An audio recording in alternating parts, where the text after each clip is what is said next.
Royal Society of Portrait Painters premiou a artista chinesa radicada na Inglaterra, Lin Tiandi, pelo retrato do filósofo Roger Scruton. Lin Tiandi é autodidata, ela não tem estudo formal por ter discordado do currículo das escolas de arte que privilegiam a arte contemporânea. O retrato de Roger Scruton é um óleo sobre tela e mede 1,20 m por 60 centímetros. Como se percebe, a obra é bastante tradicional, já que a artista, como o filósofo, não segue as tendências da moda. Para ela, a arte contemporânea abandonou a beleza em prol da teorização, do kitsch, da vulgaridade e se tornou hermética, ou simplesmente um meio de chocar o público.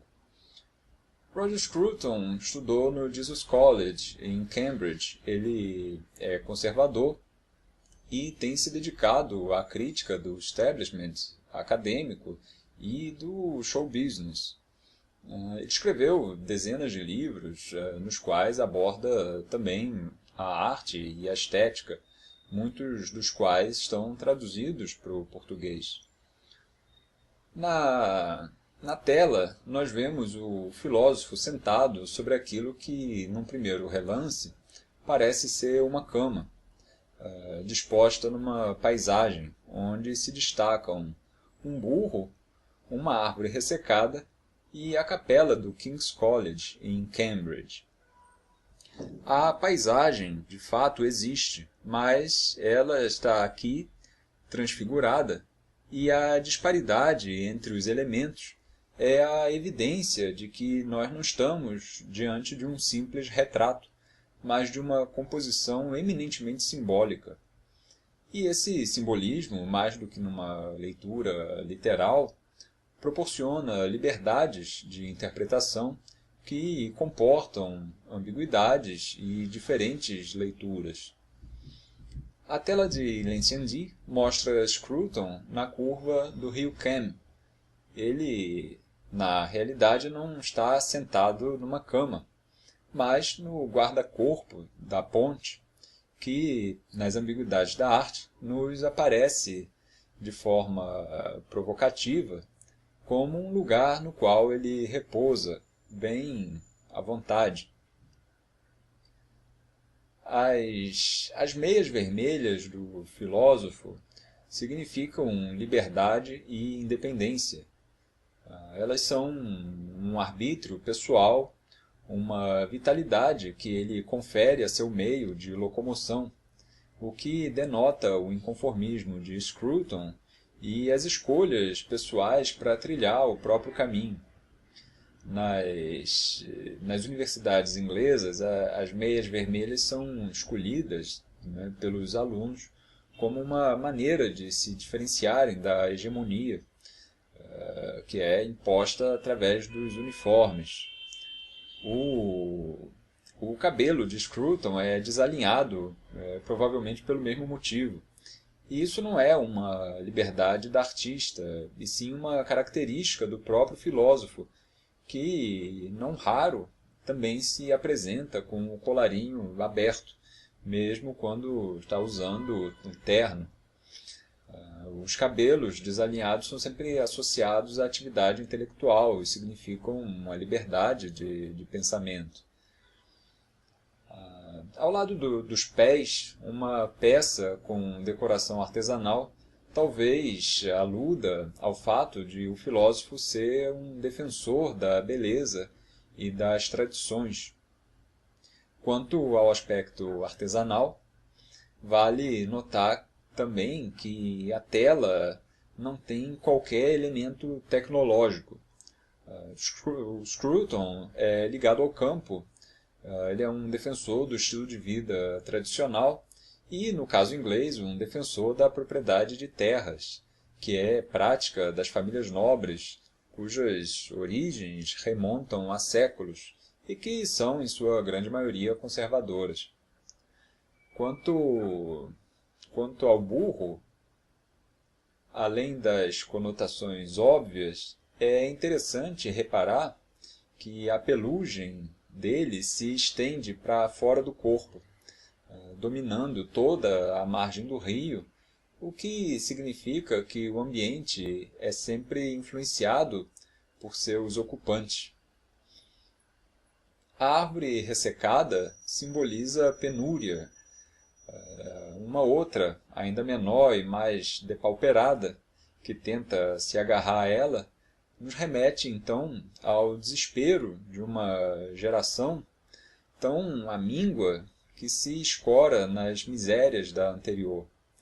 Mas a árvore floresce, ainda que timidamente, e é uma oportunidade para a artista demonstrar sua dedicação aos detalhes, a sua habilidade. Um pouco mais ao fundo, outra árvore foi derrubada pelo vento, mas insiste em se manter viva e verdejante, como ocorre com os pensadores livres, a quem são a todo instante negadas a dignidade e até mesmo a integridade física pelas forças do ambiente.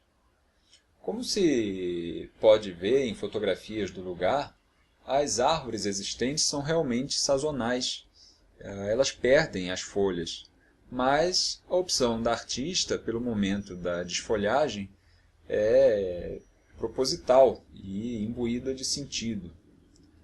No que se refere à composição, a tela é marcada pelo serpenteio das figuras do filósofo e da árvore. Isso proporciona que Scruton nos indique com o corpo o caminho da direita, ao passo que a árvore moribunda pende para a esquerda. O tecido sobre o qual ele se assenta é branco, uma cor que é sinônimo de honestidade e pureza. O limite superior desse tecido marca a metade da tela, dividida em dois campos que são de igual dimensão. A frontalidade do filósofo se segue o burro, em perfil que surge, não é à toa, da esquerda, e o rio que serpenteia em direção ao horizonte.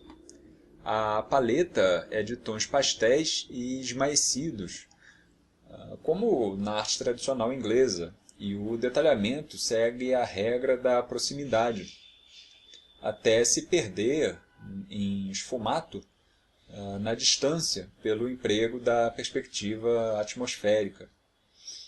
É o conjunto de significados subjacentes e sua relação com uma técnica, uma composição e uma tradição que fazem do que parece ser uma simples cena uma obra de arte. E são as mesmas características que fazem do pensamento de Scruton o pensamento de um filósofo. A tela também não tem nenhuma leitura psicológica. Ela não cai, portanto, no psicologismo, que já batido das interpretações de retratos que graçaram durante o século XX. Nós sabemos que o século XX foi marcado pelas interpretações psicanalíticas da arte, e não que elas não tenham valor, muito pelo contrário, mas elas são apenas uma interpretação que merece ou não ser considerada dependendo da obra durante a fruição. A artista tampouco se sobrepõe ao protagonista da tela, que é o filósofo. Aliás, seria até ingenuidade de um artista acreditar que pudesse fazer leituras psicológicas de alguém como Roger Scruton.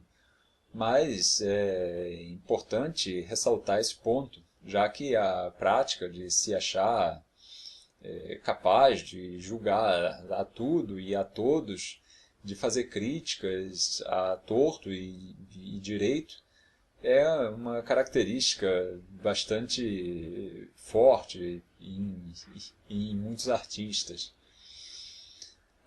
Lin Xiangdi nos mostra um homem maduro que atingiu a serenidade diante dos percalços e da insensatez do mundo.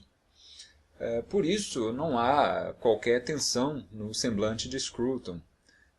Não há nem orgulho, nem subserviência, nem desespero, nem o otimismo cego O otimismo esse que ele mesmo costuma atacar nos seus livros. Sua pose expressa dessa forma sinceridade, muito mais do que o cansaço dos anos, já que o filósofo continua em plena atividade intelectual e também física. Roger Scruton anda muito a cavalo. A matéria corporal do Scruton também não é idealizada, e essa imagem crua de formas flácidas e rugosas que tem caracterizado a retratística inglesa atual revela uma abordagem não idealizante da realidade. Vale lembrar que o idealismo foi muito presente na arte do realismo socialista, portanto, a retratística tradicional atual, por ser de viés conservador, tem escapado dessa idealização, preferindo uma abordagem mais verdadeira, mais sincera da vida e da sociedade. O que, às vezes, não é muito compreendido por quem gostaria de ver na arte cenas que fossem cópias fotográficas e de aspecto mais limpo. Não há exageros nessa tela. O filósofo é um homem comum, a paisagem existe, e mesmo o burro é uma alusão à veia irônica e sutil de Scruton. Ele nunca simplesmente xingou ninguém de burro. Em vez disso, ele reduziu de forma muito elegante a essa categoria muitos dos que tiveram o pensamento desconstruído nos mais de 40 livros que ele publicou.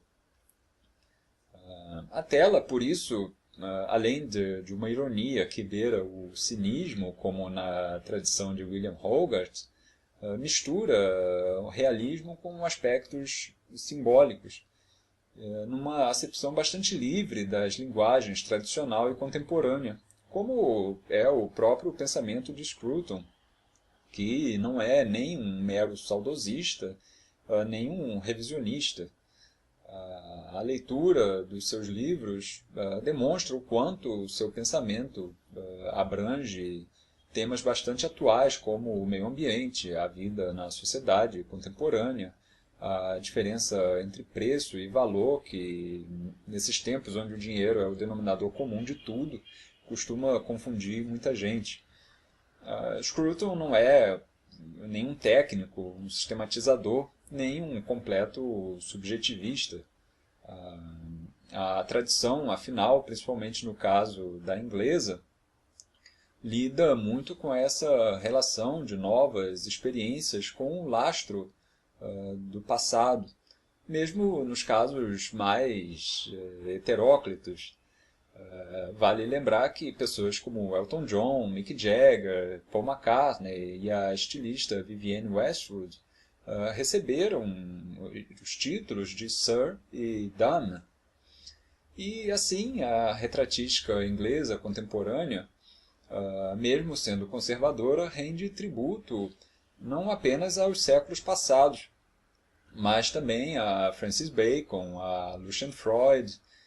E isso muitas vezes parece incompreensível a conservadores de outras tradições que acreditam que um dia a arte dos bons e velhos tempos vai estar de volta.